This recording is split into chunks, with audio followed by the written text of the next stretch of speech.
If you live in the Washington State area, check out United Commercial Drywall Incorporated, the absolutely best in Washington State.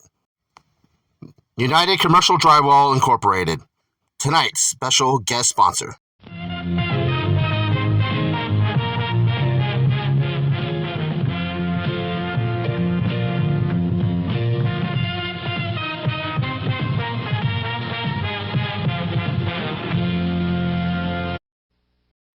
And welcome to a special episode of the Movie Dawgs Show.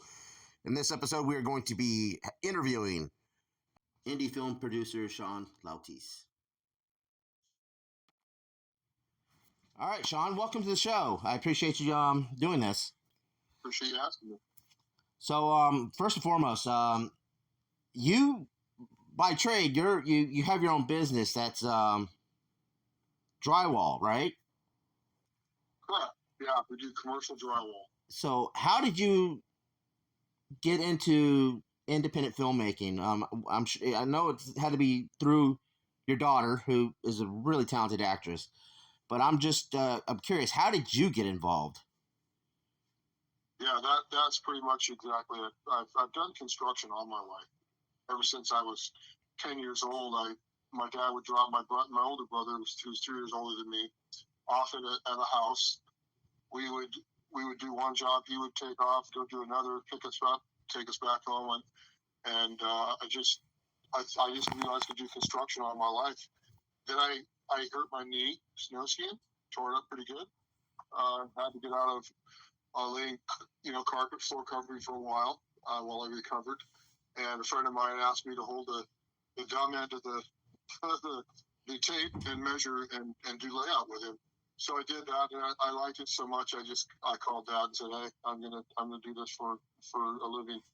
And that's how I started drywall. And then I married at 25, and my late wife passed with breast cancer about 21 years ago.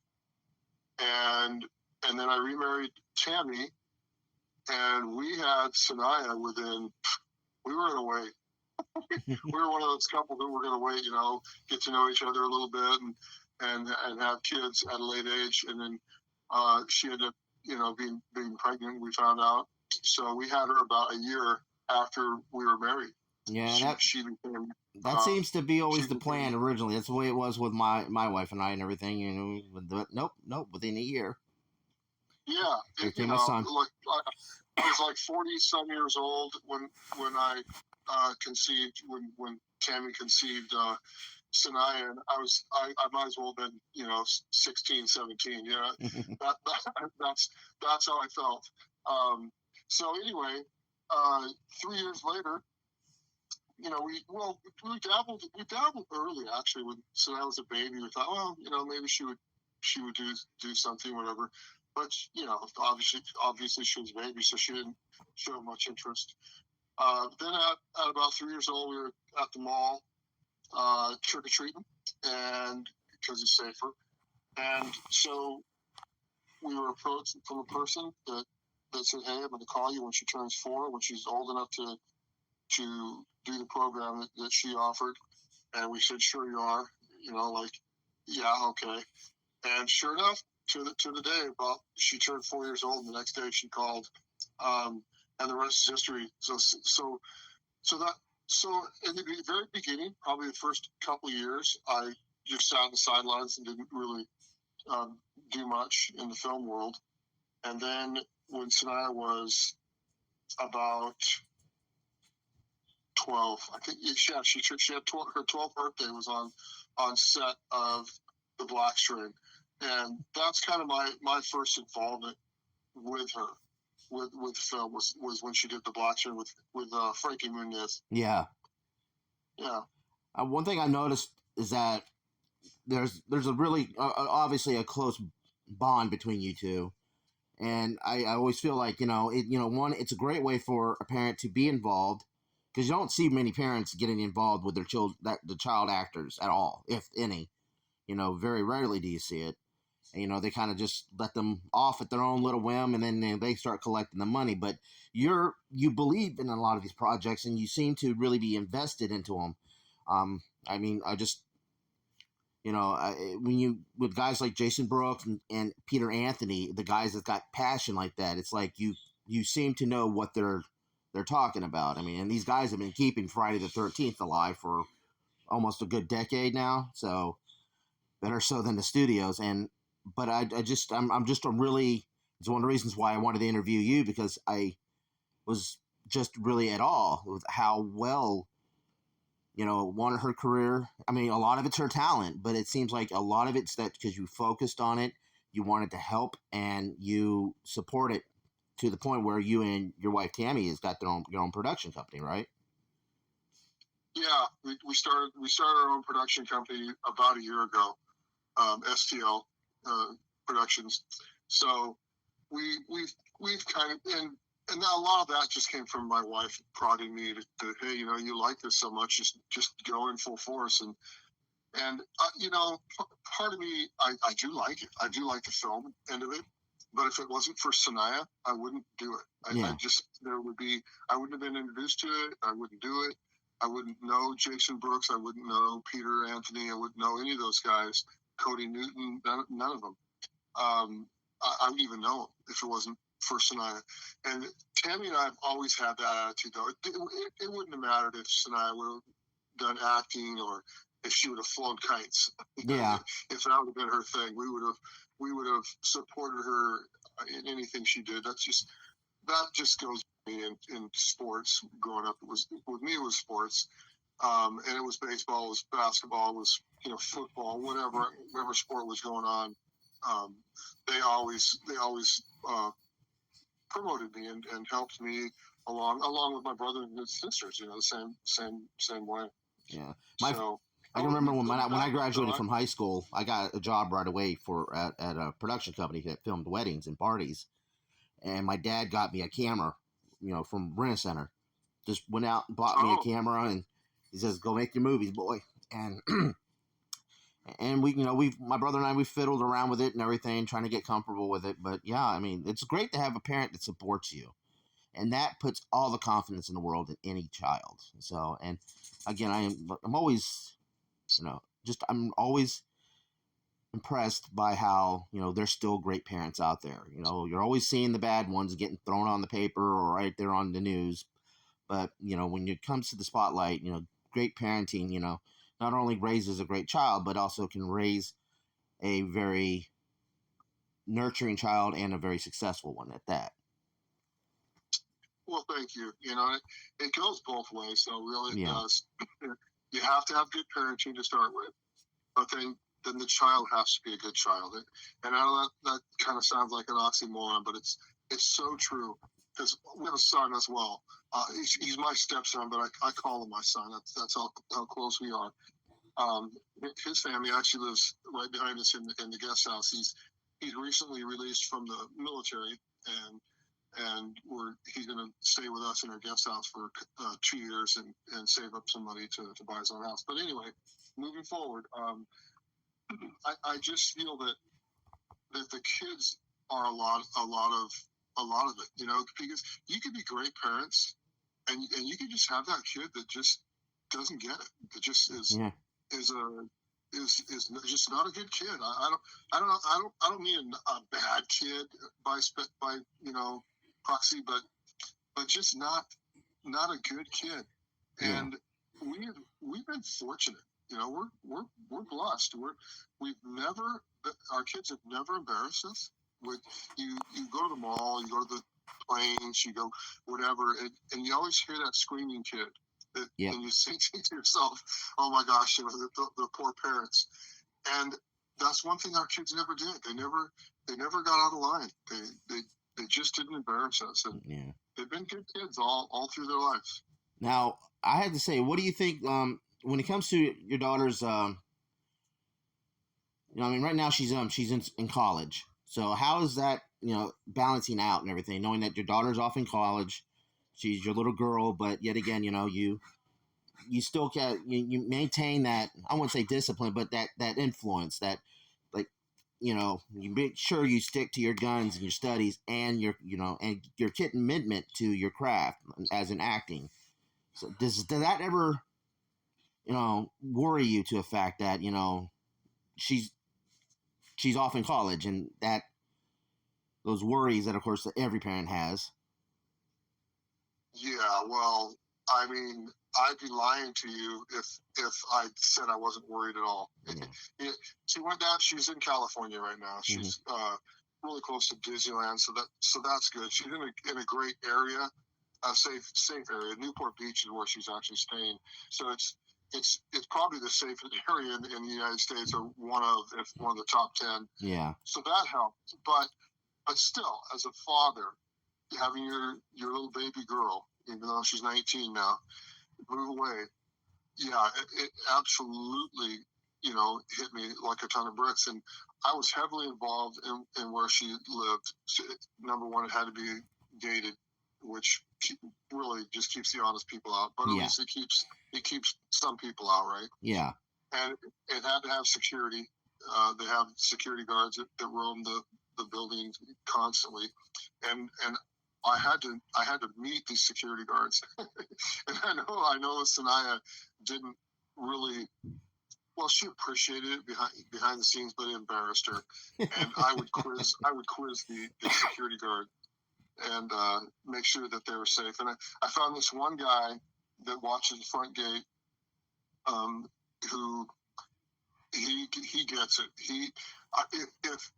If you ever met anybody that seems ex KGB, it would be him.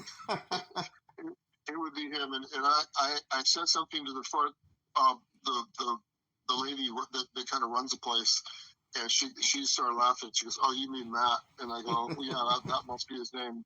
And she goes, "Yeah, we all thought he was FBI, ex-FBI." That's how he comes across. So that really helped. And then just her wanting to, knowing what she was going to do, it meant a lot. Yeah. Because a lot of kids that go to school don't, they have like 10 different ideas of what they want to do. She knew she wanted to pursue film, and she had a good head on her shoulders that in front of the camera may not pan out, so she also wants to learn behind the camera. That's awesome. As well. So I mean, when you're going into that profession, that's really cool. When you're going in that profession, that is a great way to learn everything you possibly can. Because, there's a lot of directors that used to be actors, and they're like, well, my male or female, they're like, well, my looks are, I'm getting older, and I want to still be in this, but I'm going to have to learn more stuff, and that's always good to have a plan B, C, and D, especially when you're at that age. So yeah, it's very important, I think. So what was the first project that you worked on that as a producer? Your first official. My first official producer project was with Black Screen, for sure. Mm-hmm.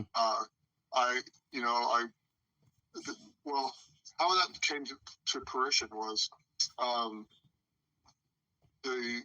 Sanaya's old acting coach wanted, he was looking for investors in a film. Mm-hmm. And $10,000 here or $10,000 there, whatever you wanted to do, to invest. And so I flew down, and I was going to take Tammy and Sanaya, but Tammy was sick or something. She had to spend some time with her mom or something like that, and she really couldn't watch Sanaya. And I said, well, I really don't want to take Sanaya, but I did. So we flew down and met the producers and the director of the film. They did their little pitch, and they met Sanaya and stuff, but Sanaya kind of just sat in the corner and didn't really do much. And then I went away, and I decided, well, you know what, I'm going to throw my hat in the ring here and go ahead and invest a little bit. So I bought a share of investment in the film. And the next, probably within a week, I get a phone call that, hey, we met your daughter. We think we have a role for her. And she was just going to fly, just ride by on a bike and have black, and turn to the camera and have black eyes. It was a horror film. Mm-hmm. and I'd ride off, and that was it. Well, then after they talked with her and stuff, realized that she was good enough to give her lines. So she ended up having 2 scenes with Frankie Muniz, both of them. So I was kind of glad that I invested in that one, and it was picked up by Lionsgate, so it did okay. We got some money back, and it was good. And then it just kind of branched from there. Then it was Beloved Beast after that, and I really didn't get involved in that other than Tammy probably did. She catered a couple days and whatnot, but Sanaya was the star of that film. And then since then, I've probably been involved in about 25% of her work. Other than that, she just does it on her own. She gets her own gigs and she does auditions and stuff, just like every other kid.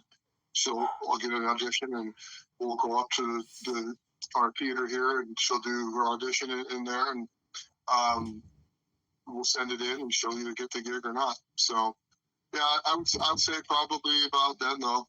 She was about 12 when I first got involved. All right. Now, when it comes to your future projects that you're working on, are these something that's original that you sought after or was brought to you? Or is it something that you kind of like, I want to do something like this. Here, make write it out or whatever, and then we'll make it. How did it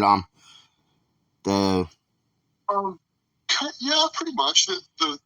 We went through the phase of fan films, right? We did Friday the 13th fan films like 3 in a row. We did like Vengeance 1, Roseblood, then Vengeance 2, and they were a blast. We had so much fun doing those, and obviously at Indiegogos to help raise money and whatnot. And I built the sets and right here at our place in Woodinville, and I think personally, I think we put out some pretty darn good content. You did. When it comes to those, we said that. I said this. I don't like calling them fan films anymore because there's passion in them, obviously, as a fan.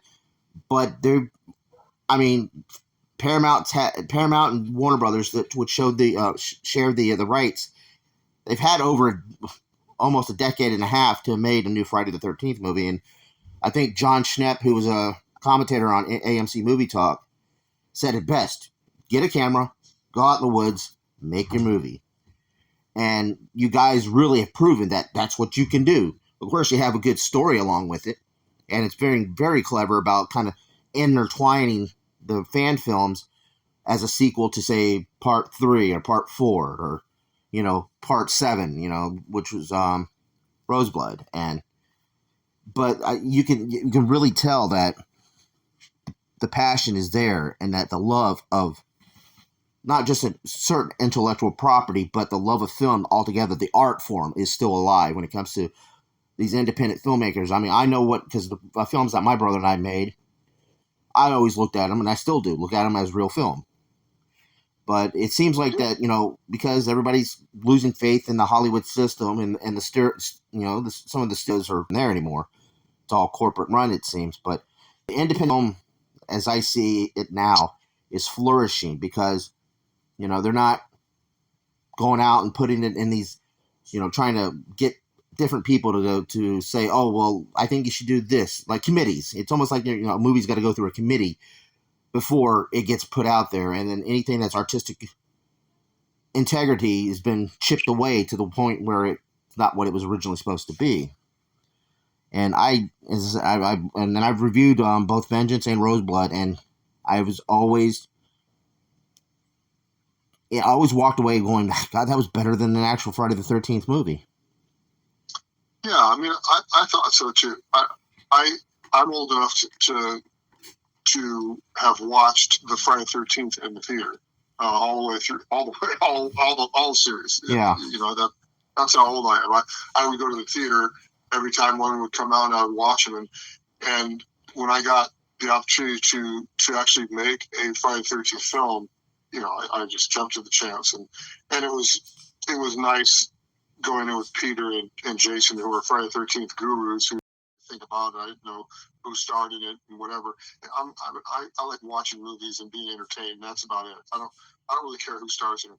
Yeah. However, lately I've kind of migrated to learn who starred in them, and the fact that I got to meet old alumni is cool. Yeah. And knowing that they're real, just like you and I. They put their pants on the same way in the morning.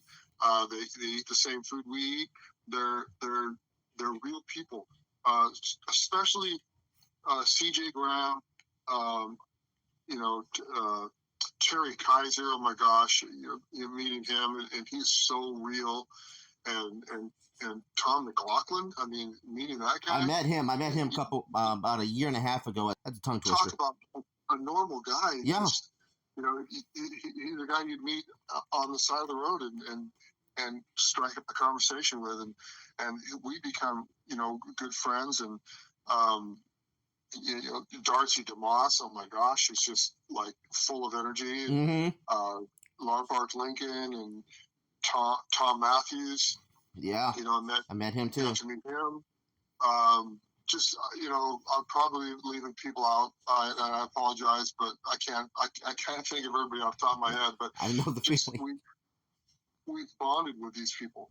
I think, in my opinion, I think we've bonded with them. We've become lifelong friends, and we message each other once in a while, and how you doing type of stuff, and it's cool. It's that part's cool, because I've never been a starstruck kind of guy, where everybody, I walk into a room and I demand the attention just like they do, because when I go into a room that, I like to think of myself as just as important as the other guy, and I got to negotiate. I'm talking construction now, but I have to negotiate the drywall and sell myself just like they're selling themselves to me. There's no difference. I don't see a difference between the people. It's just communication. It's just being able to communicate with the person, and that's I've always had the upper hand on that. Been able to do that. So yeah, that's been a real blessing in my eye. Just being able to meet the people. But now based on what we've done lately, well, like, I'll just break it down. Like 259, we did that with Cody. That was his film. It was Ryan Race who works with Cody, and it's based on a true story. It's you'll see it when it comes out. It's probably going to come out this summer, I'm guessing. But it's kind of a horror comedy / whatever. It's not really blood and guts, but it's pretty cool. Yeah. And it's just based on the possession of a gentleman who gets possessed by a demon, and it's real. I wasn't there, so I can't attest to it, but Ryan Race was there. He saw it. He witnessed it. So we got that come out in our favor, and then Laugh, which was going to be shot before Snow White, the death of Snow White, but we decided that the death of Snow White is going to shoot first, so we're gonna shoot that one starting in July, I think. I'm looking forward to it. I love it.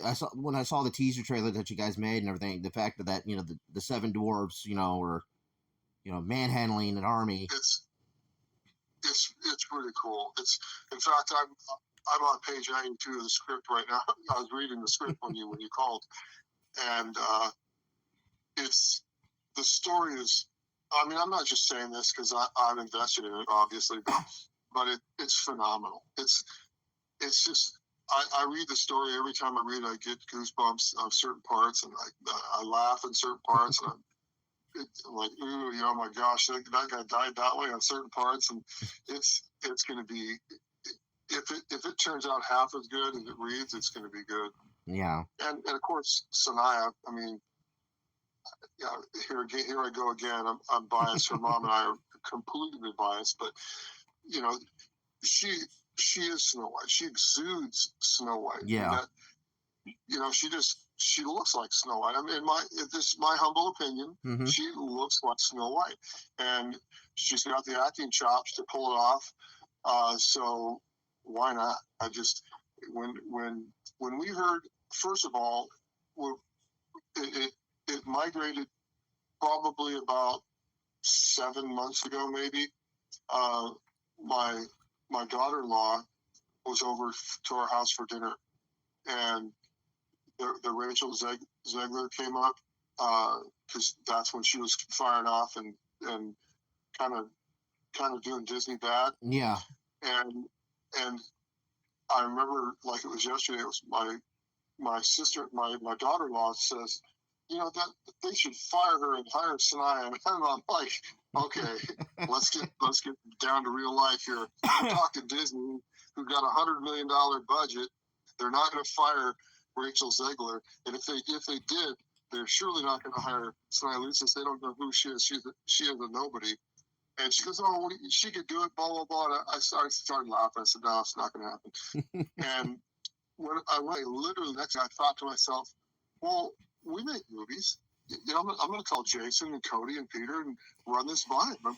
Let's do our own a picture of Snow White." Yeah. And so I called them and they're like, "Yeah, that sounds great." And honestly, it was the birth of Rachel Zegler throwing Disney under the bus and Disney kind of having second thoughts and whatever, and then they postponed it, and now that they've postponed it to March of 25, that's about when we're going to be ready to come out. So I know the Daily Wire is doing their own too with Brett Cooper. Yeah, and I want to say, I don't know for sure, but I think we were before them. As a matter of fact, did we act before they did? I don't know if we did. We don't have the money they have, but we jumped on it pretty fast. And we have they claim to have a trailer, but I've yet to see it. I don't. The Daily They have a small trailer, Brett Cooper walking around in the woods. I think that's all they got right now. Yeah, your guys' trailer was a lot more. Probably was, and we're just moving forward with Snow White, and I think that the traditional Snow White, we can't go that route because then we'd be up against Disney and probably get sued and the whole 9 yards, and we're not going there. So, but we are gonna make. There are dwarves. They're little people in the movie. We're negotiating with them now. You'll recognize probably five of the seven. You'll recognize, and they've been in other movies, pretty big blockbuster movies. And then we're trying to get the good king, Sanaya's dad. We're trying to get a name actor for that, and the evil queen. We're trying to get a name actor for that too. Well, maybe you can get Terry and Lark. Yeah, maybe. I don't know. I haven't we haven't really decided who we're going after, but it's on the table. But we've cast probably a good 60% of the people anyway of the main characters we've pretty much cast. Yeah. But there's a lot of extras in it. Anyway, long story short, it's going to be good. And then Laugh, the trailer for Laugh came out, and that's looking phenomenal. I was supposed to go back and be there for the filming of the trailer, but I couldn't. I just couldn't get away. I had too much work to do. Yeah. So I wasn't there, but I heard and saw it's going to be cool. So I think we got 3 really good films, and they're all going to come out about the same time, roughly. So that's kind of what my passion is, and I don't know. I don't want to say that I want to make money off of them because I really don't care. But I want to see Cody, I want to see Peter, and I want to see Jason succeed in their trade. Exactly. Absolutely. More than anything, and if that means I take a back seat, that's fine. I'll just make some money and call it good. But right now we're thinking we've got something pretty good, and I'm going to take it for what it's worth. No, but you were saying when it came to the success of Peter, Jason, and the other filmmakers that you have been working with, this I see the talent and when it comes to the movies, and I said people always dismiss it as just a fan film. I hate calling them fan films now. I just call them independent films with an IP included, because I mean, I said earlier in our interview, they've done more than what a studio should have been doing already. 15 years later, and and then you have this passion. 1/20 of the budget. Yeah, mm-hmm. It's amazing what we can do with basically virtually no money. I mean, if we had YouTube and if my brother and I had YouTube and Patreon back in the late 90s, things would have been a whole lot different in our lives. I'm pretty sure, because I was financed our films. I $50 it cost me to buy the supplies and stuff like that, and I would make our posters and the video boxes and stuff to put them in the video store. But I mean, this is when it comes to what you are doing on top of running your own business, hats off to you. I really am looking forward to seeing what else you guys got in store. And it's, as I said, I know it can be frustrating at some points, because I've been there and I know what it's like to, especially when it comes to editing. You're sitting there for like a day and a half and everything, trying to piece something together and make sense of it. But again, I'm humbled, because I see people, and I no longer feel like I was that person out of place growing up, because everybody looked at me and my brother like, we're crazy. You're making a movie? Why? But, and the fact that you're not in it for the money, which makes these films even more, not just daring, but more, I would have to say, enduring to people, because every little piece of it means something to somebody. Well, yeah. And as you know, as a filmmaker yourself, there really is no money. I mean, you have to get lucky and hit it just right, and want people to, and people want to see your movie. Otherwise, I'm going to go on a limb here and throw you in the ring here, but as filmmakers, we're out of pocket. Come on, I mean, who are we trying to kid? The only people who make money are the actors and anybody else you hire that just and I understand why they can't do it for free like you can. It's your baby, it's your project, but Peter, Cody, Jason, we've all given tons of our time and money for these films. So we're just hoping that one of them will pay off. Yeah. And if it does, it does. If it doesn't, we move on. Well, Shawn, I'm going to end it on that note right there. Again, good luck to you, especially when it comes to The Death of Snow White. I'm looking very forward for that film. And yeah, I am too. And hopefully I get a chance. Just so you know, you're the first one that's asked me. I think I've told you that before. You're the first one that's asked me to do this. So this is my first real interview. I'll mark that down in the description below. His first on-air interview. Yeah. So, but I really appreciate you taking the time. Yeah, it's been a pleasure, and I told Tanai I was going to do this, and she said, "Oh, you'll do fine, Dad. Are you a little nervous?" And I said, "Well, yeah, I am. I'm a little nervous because I've never done it before." I get nervous every time I try to approach a person about being on the channel at any time, even if I've known them for over a decade. I still get nervous and butterflies in my stomach and everything, and on top of having a little bit of a chest cold right now, I was like pacing back and forth and saying, God, I hope I remember what I need to ask him. But I really appreciate it. This was fun, and I hope one day to shake your hand, and hopefully we can meet somewhere on in person and everything. You're in Florida, right? Yeah. Yeah, we're heading down to Orlando in about 2 weeks. My wife and daughter, we're heading to Disney World. How close are you to Disney World? want to say 2-3 hours. We're on the Okay. we're right on the Gulf of Mexico. You're not super close. Yeah. We'll get down there sometime. All right. We'll shake your hand for sure. No problem, man. But anyway, everybody, check out the movies. They'll be on the description below, the trailers. You're not going to be disappointed. And when you have passion, you can accomplish anything, even on a shoestring budget. Shawn, again, I appreciate you coming on the show. This really meant a lot. And I can stop biting my nails too. So.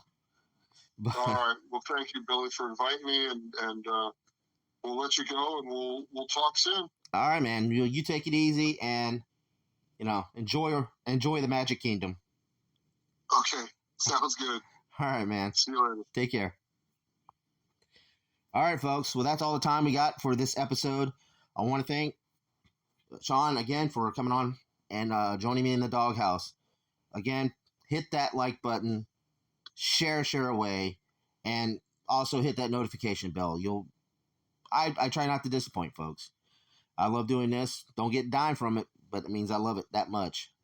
But again, folks, check out all the links below. Snow White, The Death of Snow White will be coming out next year. And guys, check that trailer out. That is, you seen, watching a dwarf going up against an army. That's my friend actually watched that, and he doesn't even watch YouTube. So, but anyway, folks, thanks for watching. Please keep on watching.